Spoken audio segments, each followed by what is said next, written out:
Bonjour à tous et bienvenue dans Smart Bourse. Smart Bourse, votre rendez-vous bourse 2 fois par jour en direct sur Bismart à midi et demi. Tout d'abord, une demi-heure pour décrypter la tendance à la mi-journée et revenir sur les enjeux de marché avant la grande édition du soir à 17h où cette fois-ci, une heure pour décrypter dans Planète Marché mais aussi dans Marché à thème les tendances et les enjeux sur les marchés financiers. Au sommaire de cette édition, la Fed publiera ce soir ses minutes suite à sa dernière réunion de politique monétaire. Des minutes qui seront suivis d'autant plus près que Lael Brainard, la future numéro 2 de la Réserve fédérale américaine, traditionnellement assez dovish dans son discours, a milité hier pour une accélération de la politique de normalisation de la Fed. Celle-ci a notamment estimé que la réduction du bilan de la Fed pourrait commencer dès le mois de mai à un rythme beaucoup plus rapide et avec des montants significativement supérieurs à ceux qu'avait effectué la Fed lors de la précédente reprise économique et surtout sur une période bien plus courte. Pour rappel, la dernière réduction de bilan de la Fed que mentionne la gouverneure date de 2017-2019 où le rythme de réduction de bilan s'était établi à 50 milliards de dollars par mois. L'objectif de Lael Brainard est de ramener, je cite, la Fed dans une position plus neutre dès cette année.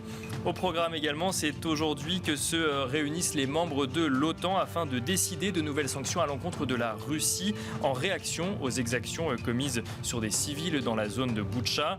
Beaucoup de sanctions ont déjà été annoncées ou proposées comme la volonté de se couper du charbon russe en Europe, d'interdire les transactions sur 4 banques russes ou encore de bannir les ports et les routes européens aux navires et camions russes. Du côté des États-Unis, au-delà de l'interdiction du remboursement de dettes russes en dollars hébergées sur des comptes en banque dans des banques américaines, le gouvernement américain n'exclut pas également de viser donc les banques russes mais aussi les entreprises d'État russes ou encore d'élargir la liste des oligarques visés par les sanctions. Un contexte de marché donc qui pousse à la sélection attentive de valeurs lorsque l'on gère un portefeuille d'actions. Nous détaillerons dans un instant avec Julie Jourdan, gérante action américaine chez Mansartis, les stratégies que l'on peut mettre en place dans un contexte de marché complexe où les opérateurs suivent de près la volonté de la Fed de réduire son soutien à l'économie américaine d'un côté et où la saison des résultats à venir peut laisser présager dans certains cas un impact de la hausse des prix des matières premières ou de l'énergie sur la santé financière des entreprises américaines. Bienvenue à vous tous qui nous rejoignez. Smart Bourse, c'est parti.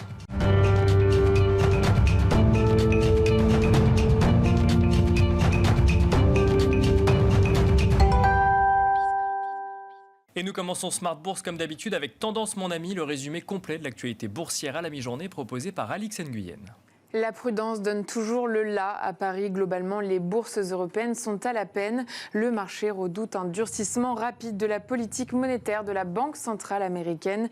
La gouverneure de la Fed, Lael Brainard, a surpris hier en tenant un discours particulièrement ferme face à une inflation qu'elle estime primordiale de ralentir et d'ajouter qu'il s'agira de procéder à une réduction de la taille de son bilan dès le mois de mai et ce, à un rythme rapide afin de ramener dans le courant de l'année sa politique vers une position plus neutre, évoquant donc des hausses de taux à venir potentiellement plus agressives que le quart de point.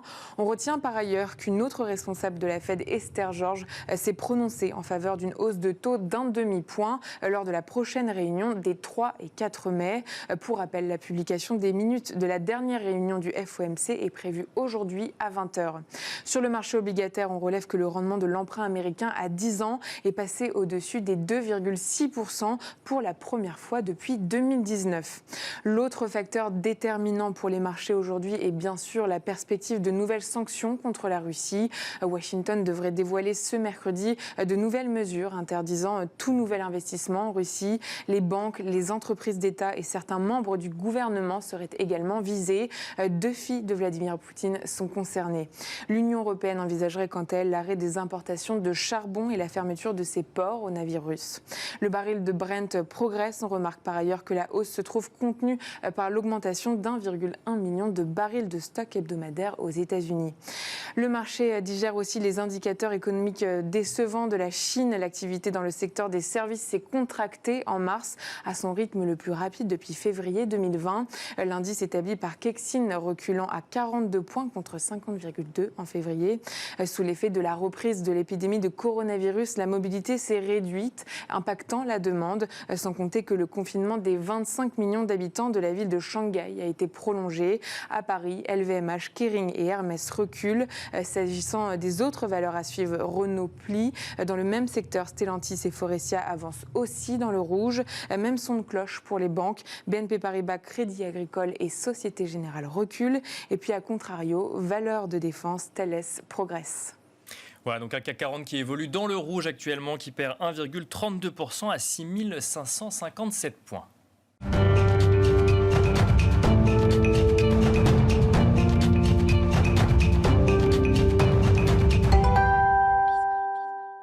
Et c'est parti pour la première partie de Smart Bourse à la mi-journée où nous avons le plaisir d'être accompagnés par Julie Jourdan, gérante action américaine chez Mansartis. Bonjour Julie Jourdan. Bonjour. Merci d'être en plateau avec nous. On va revenir avec vous sur les différentes stratégies qu'on peut mettre en place quand on suit les marchés américains comme vous. Des marchés américains d'ailleurs qui ont clôturé dans le rouge hier soir à la suite des annonces de l'AL Brainard, enfin en tout cas des estimations de l'AL Brainard qu'on prend effectivement pour des annonces, notamment sur un rythme de réduction du bilan de la Fed plus fort, plus rapide et surtout plus soudain que prévu. On va voir effectivement comment vous intégrez ça dans votre stratégie. Juste avant, je vous propose de commencer par une actualité qui va nous amener à parler de la tech. On a vu le cours de Twitter progresser fortement depuis le début de la semaine, en lien avec l'annonce de l'entrée au capital d'Elon Musk, donc au capital du réseau social. C'est un épiphénomène, entre guillemets, dans une tendance de long terme depuis le début de l'année sur les techs qu'on voit à la peine finalement. Alors effectivement, le Nasdaq réduit ses pertes, mais quand même un secteur de la tech qui est à la peine depuis le début de l'année. Est-ce que du coup, vous confirmez qu'aujourd'hui, quand on est gérant action, on regarde plus ce qui se passe du côté de la value et on laisse de côté ce qui se passe du côté de la croissance ? Alors, effectivement, donc, si on reprend sur Tesla et sur Twitter, leur performance depuis le début de l'année est assez atypique par rapport aux valeurs de technologie de manière générale. C'est vrai que à la fois, on a vu depuis finalement le mois de décembre dernier des flux plutôt sortants des valeurs de croissance dans la perspective en fait du cycle de resserrement monétaire. Et on le voit en général, historiquement, on a effectivement une contraction des PE qui précède en fait les cycles de resserrement monétaire. D'accord. Et en général, effectivement, toute cette période-là est une période un petit peu de réajustement parce que il y a une réévaluation en fait, notamment des valorisations futures. Et dans ce contexte-là, on a vu que Tesla, pour sa part, continuait pour le coup de progresser. Bien sûr. Parce qu'effectivement, on a un groupe qui est assez atypique dans le secteur automobile, alors que le secteur automobile fait face à de nombreuses difficultés, notamment des problèmes d'approvisionnement, des problèmes d'inflation des matières premières, etc. Et que finalement, Tesla, malgré cet environnement qui était très compliqué, a réussi à produire et livrer en fait le nombre de modèles tels que attendus par le marché. Donc c'est effectivement quelque chose qui est assez atypique. Après, le fait que Elon Musk effectivement souhaite prendre une participation, je dirais, il faut le rapprocher peut-être de ce qu'avait fait Jeff Bezos il y a quelques années quand il avait investi de manière forte dans le Washington Post. Donc c'est vrai que là, on parle effectivement de choses qui sont, comme vous disiez, sans doute des épiphénomènes, mais de manière plus globale sur la tech, en effet, on a eu des réajustements de valorisation. On a vu que le marché avait sanctionné de manière assez forte tout ce secteur-là, en dépit finalement de la visibilité et de la croissance à venir de tout ce secteur. Et quelque part, ça nous a rappelé qu'effectivement, on avait ces forces de rappel qui étaient que finalement, on était dans un cycle à la fois de hausse des taux et effectivement d'accélération du cycle économique. Aujourd'hui, on est à nouveau dans une situation différente. On doute un petit peu plus, notamment en lien avec les annonces de la Fed, c'est qu'il y a ce sujet inflation qui pousse la Fed à réagir. Donc on a eu une première hausse de taux de 25 points de base. Aujourd'hui, tous les indices tendent à confirmer que la prochaine hausse de taux sera de 50 points de base. On a une réduction du bilan de la Fed qui est plus ou moins acté, même si ça n'est pas encore acté officiellement. Comment est-ce que on navigue dans ce contexte, Julie Jourdan, avec effectivement des choix d'investissement à réaliser au quotidien, avec la crainte que potentiellement les actions de la Fed peuvent venir peser sur la croissance américaine? Je crois que c'est l'objectif de la Fed, de peser effectivement sur la situation américaine, puisque leur objectif aujourd'hui, c'est vraiment de casser la dynamique sur l'inflation. Et l'inflation, effectivement, aujourd'hui, on peut, ce qu'ils disent en substance, c'est qu'il y a deux leviers. Il y a le levier de la hausse des taux et puis il y a le levier de la réduction du bilan. Donc le levier principal qu'ils voulaient actionner, c'était effectivement la hausse des taux. Aujourd'hui, il semblerait que le deuxième levier soit actionné beaucoup plus rapidement que ça n'était prévu. Donc on aura un impact sur la croissance, ça paraît clair. La question évidemment est de savoir dans quelle mesure. Donc aujourd'hui, la Fed a déjà réduit ses estimations de PIB et table de l'ordre de 2,5 à 3% de croissance du PIB sur cette année aux États-Unis. Donc ça reste un PIB qui est en croissance, mais moins forte. Et ça, c'est un contexte qui est plutôt globalement plus favorable aux valeurs de croissance. Pourquoi ? Parce qu'effectivement, les valeurs de croissance qui ont été effectivement en défaveur ces derniers mois, souvent, elles ont des produits incontournables. Elles ont finalement assez peu de concurrence pour certaines, sur certains de leur marché. Ce sont souvent des revenus récurrents qui offrent une visibilité assez exceptionnelle et des structures de bilan qui sont également attractives. Donc effectivement, on a des valeurs de croissance qui peuvent sembler attractives. Mais attention, c'est une condition nécessaire pour être intéressant pour un investisseur, mais c'est sans doute pas suffisant dans un contexte effectivement de hausse des taux. Donc il faudra être aussi attentif à sélectionner des valeurs qui ne sont pas excessives malgré tout en valorisation, même si on sait qu'historiquement, la hausse des taux, une fois qu'elle a été actée, ne se traduit pas par en fait une sous-performance des valeurs de croissance avec des valorisations plus élevées que les valeurs cycliques. Et alors justement, dans le contexte actuel, comment on fait, Julie Jourdan? On regarde par secteur d'activité ou on va beaucoup plus précisément faire du stock picking au sein de chaque secteur d'activité, même si on favorise les valeurs de croissance comme vous nous le dites? Je crois qu'il faut vraiment être très attentif aux moteurs de croissance structurels. C'est-à-dire que finalement, on voit que dans les cycle économique, il y a des tendances de fond qui, elles, continuent d'être des moteurs de croissance et qu'il faut surtout s'intéresser à ces tendances structurelles de croissance. La digitalisation en fait partie. Très clairement, la digitalisation s'est accélérée pendant la pandémie.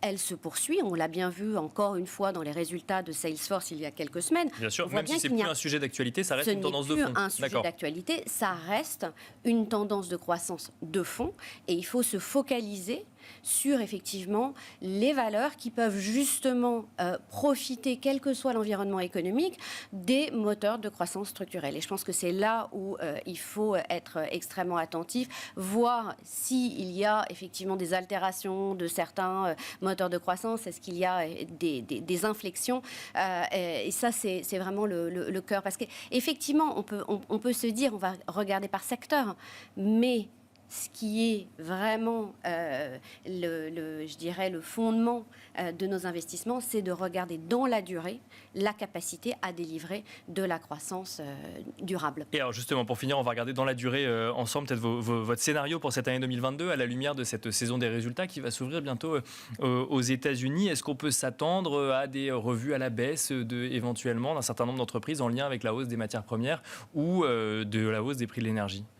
Alors déjà, on voit que sur le premier trimestre, les analystes ont commencé à réviser de manière significative leurs attentes. On attend de l'ordre de 4% de croissance des profits et 11% de croissance des ventes. Donc on voit déjà, ne serait-ce que dans ces chiffres, l'impact effectivement de l'inflation des matières premières, de l'inflation salariale, des problèmes de chaîne d'approvisionnement, de l'impact d'Omicron qu'on a un peu oublié, mais qui a quand même impacté... Qui fait toujours partie de l'actualité, exactement, qui a bien impacté l'activité opérationnelle de nombre d'entreprises aux États-Unis.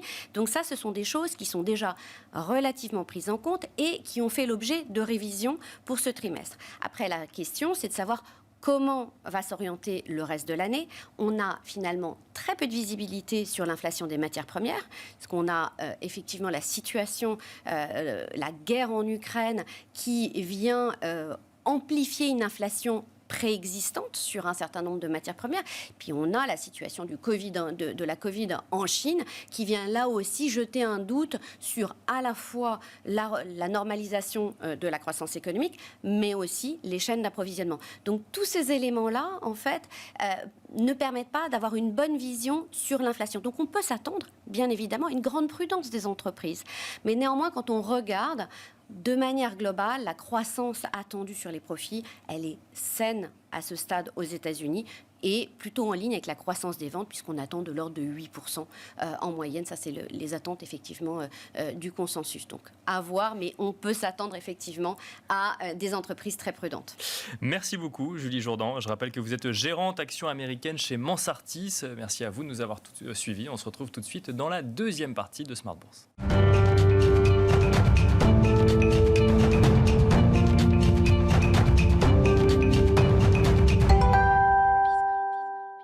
Et dans cette deuxième partie de Smart Bourse, nous vous proposons une rediffusion de l'interview de Carmine DeFranco, responsable de la recherche chez Osiam, hier soir dans la grande édition de Smart Bourse. Avec Carmine DeFranco, nous revenions sur les thématiques d'investissement responsable et de respect des normes ESG en temps de guerre sur le sol européen. Deux thématiques qui peuvent apparaître contradictoires et qu'il aurait semblé paradoxal de traiter ensemble il y a encore quelques mois. Regardez. C'est vrai que c'est assez curieux. On parlait ces derniers mois de taxonomie, les accords de Paris. Et bien puis sûr. Aujourd'hui, voilà, les sanctions contre l'importation du charbon russe. Donc on se dit, que s'est-il passé ces derniers mois? On a presque l'impression qu'on est revenu un peu en arrière sous l'agenda environnemental, mais d'une certaine manière durable en Europe, mais pas que. Il faut, à mon avis, distinguer le temps. Donc il y a un temps court dans lequel le gouvernement va devoir prendre des décisions parfois pas forcément idéal. Et donc, voilà, on voit des activations de centrales à charbon en Europe, des plans pour commencer à trouver des fournitures de gaz venant par exemple du Qatar, de l'Australie, etc. Donc ça, c'est du temps court, en tout cas du temps qui permet quelque part de préparer une sorte de découplage avec la Russie. Et après, il reste le temps long. Et ça, il ne faut pas l'oublier, la guerre ne va pas forcément changer la problématique que nous, on a les 10, 15 ou 20 prochaines années. On ne peut pas retarder le passage à d'autres énergies sous réserve parce qu'il y a une guerre sur le sol européen. Au contraire, à mon avis, c'est l'occasion de réaliser à quel point notre économie, donc on parle d'Europe, mais d'une certaine manière l'économie des pays occidentaux, elle est tellement dépendante de ressources et des matières premières, ce qui est tout à fait normal, mais qui se trouve sont sous le contrôle de pays qui n'ont pas forcément les mêmes valeurs ou le même alignement idéologique et politique. Et donc du coup, il faut profiter de cette occasion quelque part pour entamer, accélérer la transition. Je fais un exemple, ça peut paraître naïf, mais au début de la pandémie, on se disait que c'est impossible que l'économie puisse continuer à fonctionner alors même qu'on était tous confinés chez soi. Bien sûr. Et pourtant, en overnight, donc dans le jour au lendemain, la plupart des industries ont pu s'adapter. Donc c'est un exemple petit, mais il faut partir de là pour comprendre que la guerre doit être une occasion. Donc, sous le court terme, effectivement, il faudra probablement accepter des entorses ou alors des investissements ou alors même la tension politique. Donc voilà, le focus de l'Union européenne ne va être pas forcément à 100% sous la transition écologique, mais par contre, voilà, il ne faudra pas oublier le thème long terme. Mais alors, vous mentionnez quelque chose de très intéressant, c'est effectivement ce sujet de dépendance énergétique donc aux énergies fossiles de pays qui n'ont pas forcément la même vision sur les sujets démocratiques notamment ou autres que les pays occidentaux.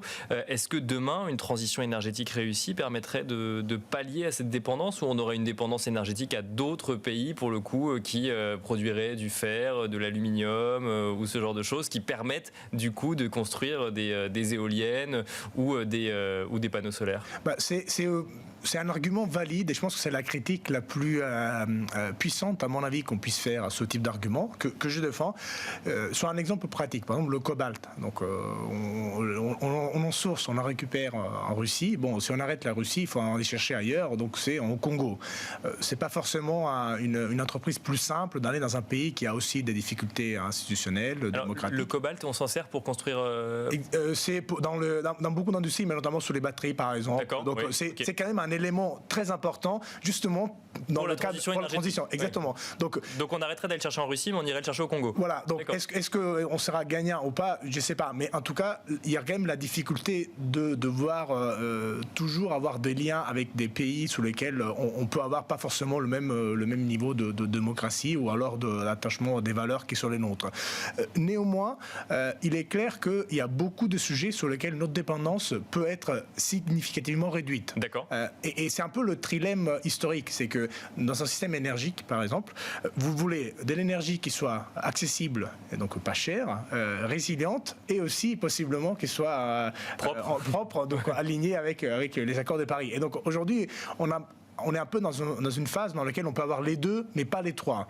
Alors, je pense qu'on est peut-être en train de commencer à intégrer le fait qu'on doit viser à avoir le 3. Donc, la résilience, et donc quelque part, cette idée aussi de souveraineté, et donc de maîtriser un peu toute la chaîne, pas forcément juste la matière première, mais aussi toute la chaîne, à bas coût. Et donc, quelque part, il faut continuer à investir dans les énergies renouvelables, mais pas forcément ce qu'on appelle en anglais le easy win, donc le solaire et l'éolien. Il faut aller aussi sur d'autres technologies. D'accord, le rapport du GIEC le mentionnait, ça ne suffira pas. Donc, il faut aller au-delà. Donc, il faut pas avoir peur de financer des technologies disruptives, etc.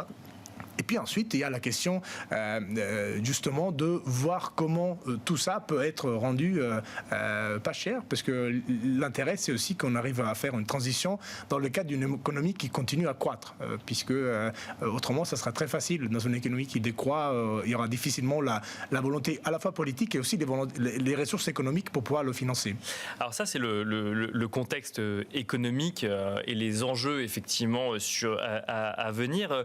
D'un point de vue investisseurs sur les marchés financiers, effectivement, l'ESG n'est pas forcément la thématique la plus traitée en ce moment sur les marchés financiers, dans les actualités qui peuvent avoir un impact. Est-ce que du coup, vous constatez sur le premier trimestre de l'année une appétence des investisseurs pour ces valeurs-là, ou des craintes sur ces valeurs qui seraient peut-être trop chères, ou pas d'actualité, ou peut-être d'autres craintes? Alors, c'est vrai que je suis un peu conflicté dans la mesure où ça fait un peu partie quelque part de mon quotidien. Donc je vais le mettre en avant en essayant d'être le plus transparent possible. Mais on observe des moments de doute quelque part. On se dit c'est peut-être le premier test pour toutes les gestions ISR, l'intégration ESG dans un monde beaucoup plus complexe de ce qu'on a pu connaître ces dernières années, où il n'y avait pas forcément de gros conflits majeurs, en tout cas pas contre un pays qui possède l'arme nucléaire. Donc du coup, on commence à avoir un peu de doute. On l'a vu par exemple sur les discussions autour du secteur de la défense. Est-ce que c'est bien de les exclure ou pas, etc. Donc ce serait un sujet énorme, peut-être trop long pour ce soir. Mais c'est vrai que c'est une vraie question. D'un côté, tout dépend qui achète les armes, mais on a presque l'impression que selon l'acheteur, ça peut devenir ESG. Donc ça remet en cause quelque part des croyances qui étaient depuis très longtemps, qui faisaient un peu partie de la base du raisonnement des investisseurs ISR. Et d'ailleurs, les flux sur le mois de février et partiellement sur le mois de mars, on aura les chiffres bientôt. Donc sur toute la partie, disons, fonds labellisés ESG au sens large, on voit qu'il y a un peu de repli. Alors, est-ce que ça veut dire que les investisseurs commencent à mettre de côté la thématique? Moi, je pense pas. Je pense au contraire que c'est plutôt, et donc vous en avez discuté dans le panel précédent, c'est un moment dans lequel les investisseurs commencent à vouloir mettre une certaine moment de pause dans leur choix d'investissement. Au global. Au global. Et donc, évidemment, surtout sur les actifs qui sont, entre guillemets, plus risqués, donc les actions, typiquement, et sous le taux, les opportunités pour l'instant sont pas forcément énormes. Donc quelque part, il y a une partie de flux qui vient quelque part de la pause des investisseurs face aux incertitudes. Mais c'est vrai que beaucoup, ils s'interrogent aussi sur est-ce que dans un monde différents post-guerre, on le souhaite tous que ce soit le plus tôt possible, est-ce que ces valeurs-là seront encore pertinentes? Donc vous mentionnez la question de la valorisation. À mon avis, c'est plutôt un faux problème, dans la mesure où c'est vrai que beaucoup de ces valeurs-là souvent arrivent avec un ratio de PI, par exemple, plus élevé que la moyenne du secteur ou alors le marché. Mais il faut distinguer les deux cas de figure. Il y a le cas de figure dans lequel l'entreprise est très chère et par son business, il se retrouve dans un fonds ISR, même s'il n'a pas grand-chose à faire. Alors, on peut faire quelques exemples des très belles entreprises. C'est pas une critique, mais par exemple, entreprises comme Microsoft, Apple, Visa. Oui, qui ne sont pas des entreprises qui ont créé des activités à vocation ISR, mais qui se retrouvent. Et ils s'y mettent.